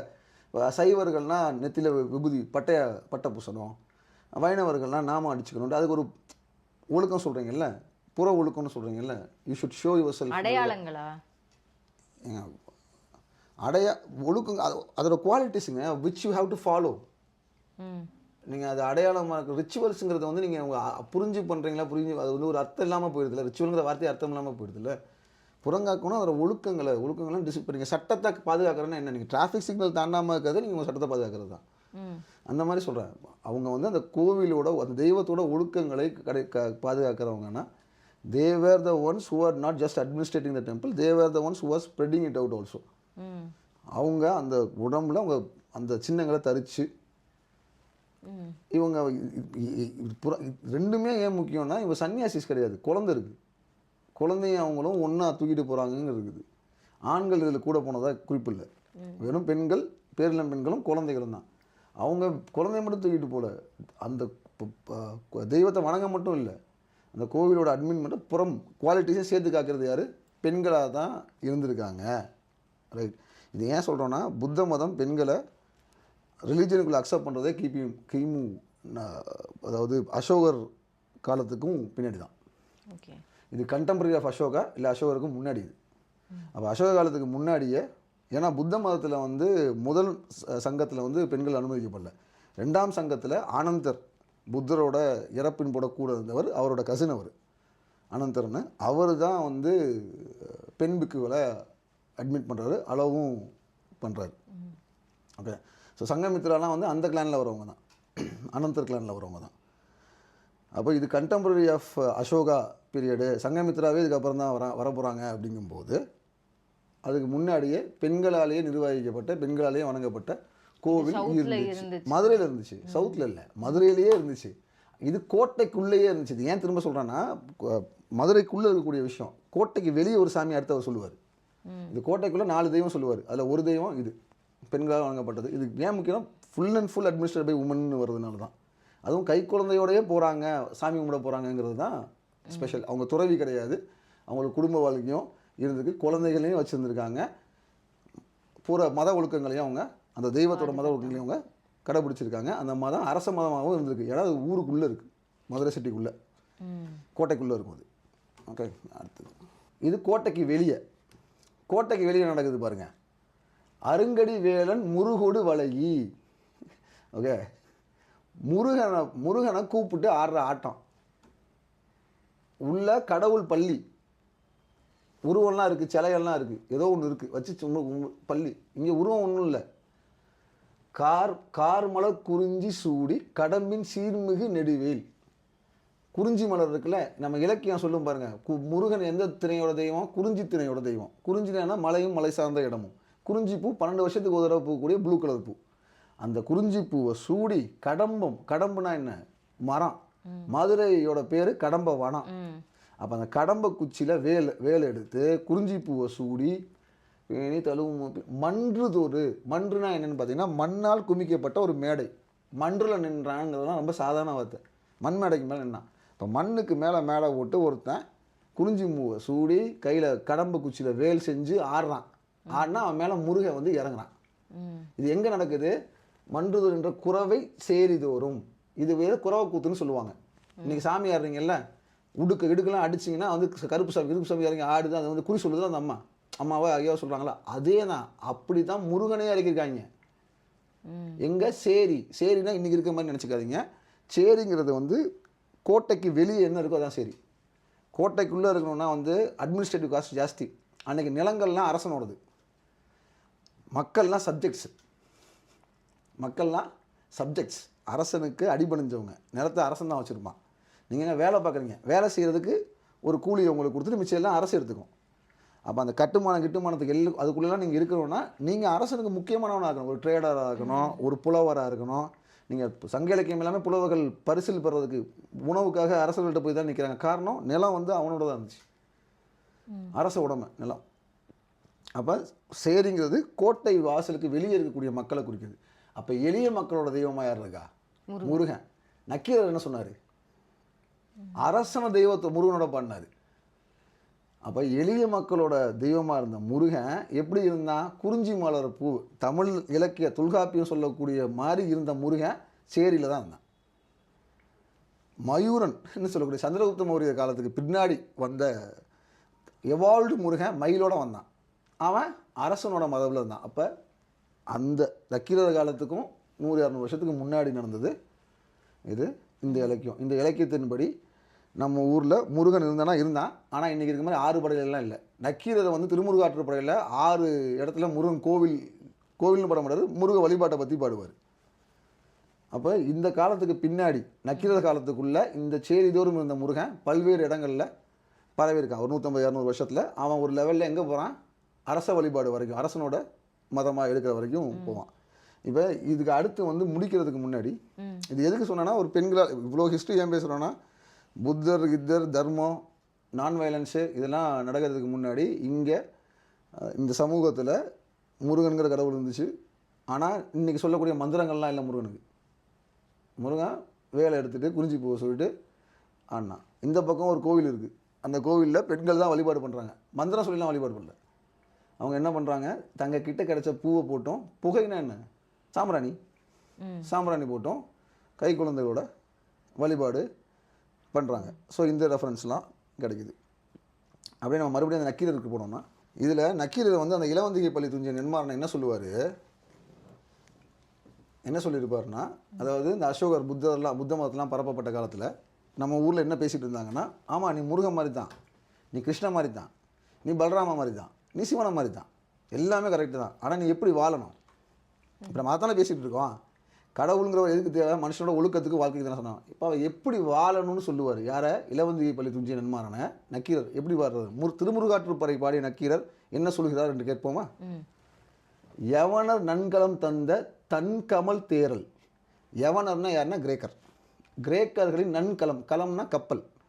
கிரேக்கர்களோட நல்ல கப்பலில் வந்த கமல் தன்கமல் தேரல், நல்ல வாடையாக இருக்கக்கூடிய ஒயின். பொன்சை புனைகளத்து ஏந்தி, பொன்னினால் தங்கத்தினால் செய்யப்பட்ட கிண்ணத்தில் எடுத்து ஒன்றொடி மகளிர் மடுப்ப மகிழ்ந்து சிறந்து.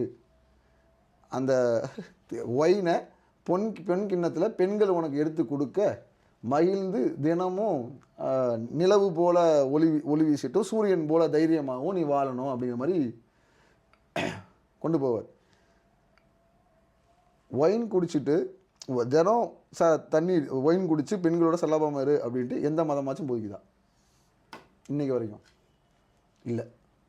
சரி, இவர் ஏதாவது தப்பாக சொல்லிட்டாரா, ஒருவேளை தெரியாமல் சொல்லிட்டாரான்னு பார்க்கலான்னு பார்த்தா, இவர் தெய்வத்தோட கம்பேர் பண்ணுறாரு. முடிக்கும் போது இப்படி முடிக்கிறாரு. சரி, மாங்குடி இவருக்கு முன்னாடி ஒருத்தர் இருந்தாலும் இவர் பாடின அதே தலையாங்கிறது சிறுவன்ற நெடுஞ்செழியனை பற்றி, இவனுக்கு முன்னாடி இருந்தவரை பற்றி பாடுறாரு. அவர் எப்படி பாடுறாரு பார்த்தா அவரும் இதே தான் சொல்லியிருப்பார். நீ எங்கே போங்களேன், இது கடைசி 782 லைன் அடி உள்ள பாட்டில் கடைசியாக இவனுக்கு தலையானங்கிறது சிறுவன்ற நெடுஞ்செழியனுக்கு மாங்குடி மதுனார் கொடுத்த மதுரை காஞ்சியோட அறிவுரை இப்படி தான் முடியும். இளங்கிளை மகளிர் புலங்கலந்தேந்திய மணங்கமல் தேர மடுப்பனாலும். இளங்கிளை மகளிர்னா இளமையான இல்லை வடிவான பெண்கள் தங்களது கைகளில் ஏந்திய நல்ல வாசம் மிக்க தேரல்னா ஒயின். தேரல் மடுப்ப குடி, மூக்கு வரைக்கும் ஏற்றிரு, குடிச்சிரு, குடிக்க நாளும் மகிழ்ந்தினி துறைமதி பெரும் வளர்ந்து நீ பெற்ற நல்லூழிலேயே. அப்படி குடிச்சு சந்தோஷமா, ஊழினா இந்த வாழ்க்கை, சந்தோஷமா இந்த வாழ்க்கையை கடந்து போ. முன்னாடி பயங்கரமாக அட்வைஸ் பண்ணிட்டு வருவார். மதுரைனா என்ன, உன் முன்னோர்லாம் யார் தெரியுமா, நெடுமாறன் யார் தெரியுமா, இந்த நகரத்தோட அமைப்பை பார்த்தியா, இங்கே கடவுள்களை பார்த்தியா, சேரியை பார்த்தியா, உன் அரசவையை பார்த்தியா, உன் படைகளை பார்த்தியா, இவ்வளவும் பார்த்துட்டேன். இதெல்லாம் பார்த்து இன்றைக்கி நம்ம சொல்லலாம் கர்மா. வாழ்க்கைங்கிறது ஒரு கடமை. இப்போ நீங்கள் இது புரிஞ்சுக்கணுன்னா, இது ஏன் சொல்கிறேன்னா, புத்த மதம்லாம் வந்து தர்மங்கிற ஒரு கான்செப்ட் எடுத்து வந்துருச்சு. உயிர்கொலை தப்பு அப்படிங்கிறதெல்லாம் கொண்டு வருது. அதை இன்னைக்கு வரைக்கும் எல்லா மதங்களும் ஃபாலோ பண்ணதில்ல. ஒத்துக்கிறீங்களா? ஒரு ஒரு ஒரு இராணுவ வீரர் ஒரு தீவிரவாதியை கொள்வது தப்பா சரியா? தொழில் தர்மம் படி அது சரி. சூப்பர். அப்படின்னா அவர் வந்து இராணுவ வீரராக இருக்குன்னா ஒரு மதத்தை விட்டுறணுமா? அந்த பிலீஃபும் இருக்கும். Work life balance. இப்போ உங்கள் கான்ஷியஸும் சப்கான்ஷியஸும் நீங்கள் முட்டிக்கிறீங்கல்ல, உங்களுக்குள்ளே ஒரு யுத்தம் வந்ததில்ல, ரைட்? ஸோ என் பிலீஃப் சிஸ்டம் வேற, ஆனால் என்னுடைய தொழில் என்கிட்ட இருந்து கேட்குற ஒரு விஷயம் வேற, கம்ப்ளீட்டாக வேற. ஒரு கான்ஃப்ளிக்ட் வரும். ஹலோ, இன்னைக்கு பிரச்சனையே அதுதான். ஸ்ட்ரெஸ்ஸுக்கான காரணமே அதுதான். எனக்கு வேலைக்கு போக பிடிக்கல, எனக்கு ஆர்ட் வரைய சந்தோஷமாக இருக்குது, எனக்கு வந்து சைக்கிளிங் போக சந்தோஷமாக இருக்குது, எனக்கு ஸ்விம் பண்ணால் நல்லா இருக்குது, இல்லை எனக்கு பிஸ்னஸ் பண்ணுற ஐடியா இருக்குது, ஏதோ ஒன்று. ஆனால் இது ஒருத்தனுக்கு கீழே உட்காரதுக்கு இரிட்டேட்டிங் வாட் எவர் சம்திங். அது எங்கே வருதுங்க? கான்ஃப்ளிக்ட் எங்கே வருதுங்க? சப்கான்ஷியஸ்க்கும் கான்ஷியஸ்குள்ள கான்ஃப்ளிக்ட் அது. நீங்கள் அதை வெளியே வச்சே பார்க்குறீங்க. ஆஃபீஸ் சூழல் சரியில்லை, இல்லை பார்க்குற வேலை சரியில்லை, இல்லை பிஸ்னஸ் சரியில்லை, மைண்டில் தான் உள்ளதான். நம்ம தான் அண்டத்தில் உள்ளதே பிண்டத்தில் உள்ளதான் பேசிட்டேன். வெளியே பிரச்சனை நடக்குது அப்படின்னா பிரச்சனை அங்கே இல்லை சகோதரரே, பிரச்சனை உள்ள. அப்போ நீங்கள் கான்ஷியஸ்க்கும் சப்கான்ஷியஸ்க்கும் உள்ள பிரச்சனை தான். இவங்க வந்து ரொம்ப அழகாக என்ன சொல்லுவாங்க, அதாவது ஐடியாலஜி ஆஃப் தமிழ் இங்கே இருந்துச்சு. எந்த ஒரு பெருமதங்களோட தாக்கத்துக்கு முன்னாடி, ஏன்னா இதுக்கு அப்புறமா தான் புத்த மதம் வருது, இதுக்கப்புறமா தான் ஜெயினம் வருது, இதுக்கப்புறமா தான் சைவம் வருது, இதுக்கப்புறம் தான் வைணவம் வருது. இந்த பெருமதங்களோட தாக்கத்துக்கு முன்னாடியே இங்கே யாதும் முறை யாவரும் கீழலாம் இந்த காலம் தான். யாதும் முறை யாவரும் கீழ் தீதும் என்றும் பிறந்த வாரா, அதெல்லாம் இந்த பீரியட். அன்னைக்கு இருந்த தாட் ப்ராசஸ் என்னவாக இருந்துச்சுன்னா, இப்போ நான் உங்கள்கிட்ட சொன்னது தான். உனக்கு கொடுக்கப்பட்டது ஒரு கடமை. There is no free will. எந்த கடவுளும் உன்னை வந்து உன் கர்மாலேருந்து காப்பாற்றாது. எந்த கடவுளும் உனக்கு வந்து மோட்சத்தையும் கொடுக்காது. ஏன்னா கடவுள் கான்செப்டை இன்வென்ட் பண்ணல. மோட்சங்கிற ஐடியாலஜியே என்கிட்ட இல்லை. அவங்க லிட்ரேச்சர் படிச்சுன்னா இதுக்கு முன்னாடி நம்ம பேசுவோம், எபிசோடாக பேசுவோம், லிட்ரேச்சர் வச்சு ஸ்லோவாக இருந்தாலும் பரவாயில்ல பேசுவோம். அவங்க தாட் ப்ராசஸே எப்படி இருந்துச்சு அப்படின்னா, நோ ஃப்ரீ வில். உனக்கு இன்றைக்கி அரச உத்தியோகம் அப்படின்னா நீ மக்களை உன்னை நம்பக்கூடிய சப்ஜெக்ட்ஸ்க்காக அடுத்தவனை கொள்ளணும்னா அதுவும் கடமை. கர்ம யோகின்னு நீங்கள் சொல்கிறீங்கல்ல, அதே தான் அவங்க பேசுவாங்க. திரும்ப திரும்ப அதுக்காக பலனும் கிடையாது, எதிர்பலனும் கிடையாது. அதனால நல்லதும் கிடையாது, கெட்டதும் கிடையாது. ஏதோ ஒரு சக்தி உன்னை இந்த வேலைக்கு தேர்ந்தெடுக்குது. உனக்கு அரசனுங்கிறது அந்த கிடைக்கக்கூடிய அனுபவங்கிறது உனக்கு அரசு அனுபவம். அதே மாதிரி ஒரு ட்ரேடருக்கு கிடைக்கக்கூடியது அவன் லைஃப்பில் ட்ரேடிங்கோட அனுபவம், அந்த வாழ்க்கைங்கிறது. இன்னொருத்தனுக்கு இன்னொன்று வரும். இதனால இந்த புற அனுபவங்கள் தான் மாறுமே தனி. அரசனாக இருப்ப, நீ ட்ரேடராக இருப்ப, ஒரு நாள் தோட்டியாக இருப்ப, ஒரு நாள் போர் வீரனாக இருப்ப, ஒரு நாள் செருப்பு திருப்ப. இப்படி உன் புற அனுபவங்கள் தான் மாறுமே தவிர உன்னோட உள்ளே இருக்கக்கூடிய எண்ணங்கள் சரியாக இருந்துச்சுன்னா இந்த புற அனுபவங்கள் உன்னை எந்த விதத்துலையும் பாதிக்காது. நீ பாட்டுக்கு ரஜினி ஒரு படத்தில் பைரவின்னு நினைக்கிறேன், நம்ம சொல்லுவார், மது உண்டு மங்கை உண்டு பட் நல்ல மனம் உண்டு என்றாலே சொர்க்கத்தை இடம் உண்டு போடா அப்படிங்கிற மாதிரி ஒரு கண்ணதாசனோட டைலாகு டக்குன்னு ஃப்ளோவில் வரல.